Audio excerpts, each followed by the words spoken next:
David, how's it going, bro? How you doing? How you doing, my man? FabTV. Yeah. Feeling fabulous. Hey, man, how was it working on One Love? Oh man, it was amazing, man. Working on One Love was just like, it was all like peace and harmony, you know. Everybody was in good spirits. I feel like we had some, like Bob's spirit was overseeing the whole film because every day was like a magical moment, you know. We'd have jam sessions on set, and we'd be jamming while we're doing performances as well. In between, everybody just had a great, amazing vibe, you know. You know, what did you learn as an actor, like working with all these pros and stuff on this film? There's a lot of musicians on set, so you know, it was easy for me to like fit in with all the musicians and stuff like that. And then as actors, like I worked with a lot of mainstream actors like Kingsley Benadir, Lashana Lynch, you know, Tossin Cole, you know, Michael Ward from Top Boy. A lot of amazing actors, and I learned a lot. Sheldon, it was just a lot of experience involved, and I would see these guys get into character and how they would just move around, and you know, things we would talk about on and off set was amazing for me to take in as a new actor, you know. How was it being on all these premieres? Like you were at the Paris, the Jamaica, oh man, and then the LA premiere. How was that? It's like being on tour. I mean, I've been on tour a lot musically, you know, music tours, Europe, and it was pretty much like a world tour. So we started in Jamaica, ended up in London, then Paris, LA, and I did some smaller premieres in New York and Miami. But yeah, man, it was a lot. It's a lot of excitement, you know. The vibrations were amazing to watch the movie with different language, you know, people from different places with like the language, you know, the language barrier I guess is a little different, so I would notice people laughing in certain segments and, you know, like not understanding, like, you know, in Paris they probably didn't understand the Jamaican dialect as well as like in London, you know. But it was a great experience, man, just to see all of it go down, to be a part of the red carpets all around, you know. Tell me about your music. Oh wow, yeah, well, because my dad, who I play in the film, I've been around music, you know, my whole life. Grew up. My first memory is like, you know, playing drums in a studio. So, my music has just, you know, been surrounded by Bob Marley my whole life, like, you know, because that's like what my dad comes from. He's like one of the biggest artists in the world also, so he's like a big foundation of my musical background. And you know, I do a lot of, like, everything has to do with like a little bit of Jamaican rhythmic in there, you know, like anyway I sing, you could possibly, most people that are Jamaican could tell, be like, oh yeah, he's definitely Jamaican, because the pockets that I hit. And you know, I mix a lot of reggae and dancehall or Jamaican influence in my music. You know, I do R&B hip hop, which is American-based culture, you know, wise, and you could definitely hear the Jamaican foundation and culture in my music as well. Because, you know, how come Bob Marley's music is so soothing? Wow, man, Bob Marley, you know, he has a song that says, "Excuse me while I light my spliff." So it's like, you know, he might, you know, maybe he's catching good vibrations every time he's making music, you know. I mean, he's in one of the best countries in the world when it comes to going for a vacation, you know.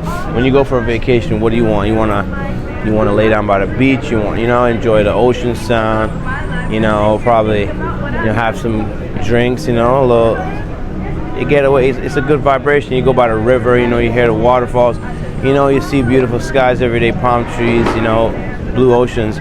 Your music is gonna become your surroundings, you know what I'm saying? So I feel like because of the felt warm love of Jamaica as well, like the people, they show a lot of love in the streets, you know, and when they talk to you, it's like you're talking to your aunt or your uncle. Any elder will usually be, you know what I'm saying, looking out for you with love. So in Jamaica, you know, you get a sense of vibration of positive vibrations, and that's what it's all about, you know.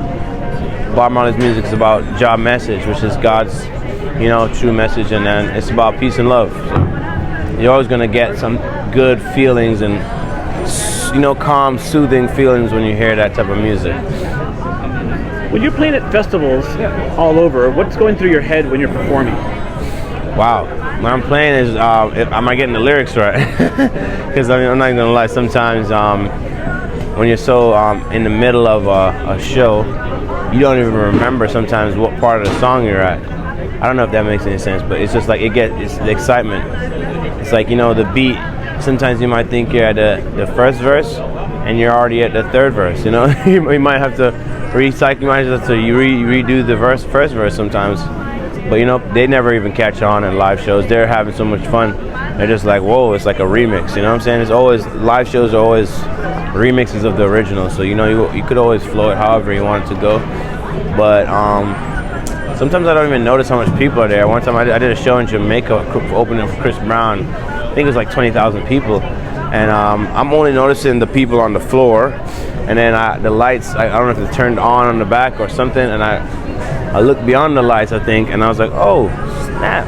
Damn, that's almost, it looks like 100,000 people, you know what I'm saying? So, I mean, you don't really notice how much people sometimes there is if, like, you're in the moment. You know, when you're just so focused on practice, like, you're, whatever you practiced, how you rehearsed, you know, you're just in the moment. I usually don't even have, like, I don't even get butterflies anymore. I just go out there with, like, so much excitement that, you know, you're just kind of in the moment, and you just, you know, having fun, and then like in between songs you're like, hold on, oh my god, you're all the way back there. You know, so okay, my last question is going to be, it's very exciting. Last question is going to be, what are you going to learn, what are you going to take from everything you learned on One Love to your next film? Oh wow. To the next film, it's a lot more, sheesh, I learned a lot, I'm not gonna lie. From my acting coaches to just studying other films and other actors. I think I'm gonna take a lot from Kingsley, and LaShawn as well.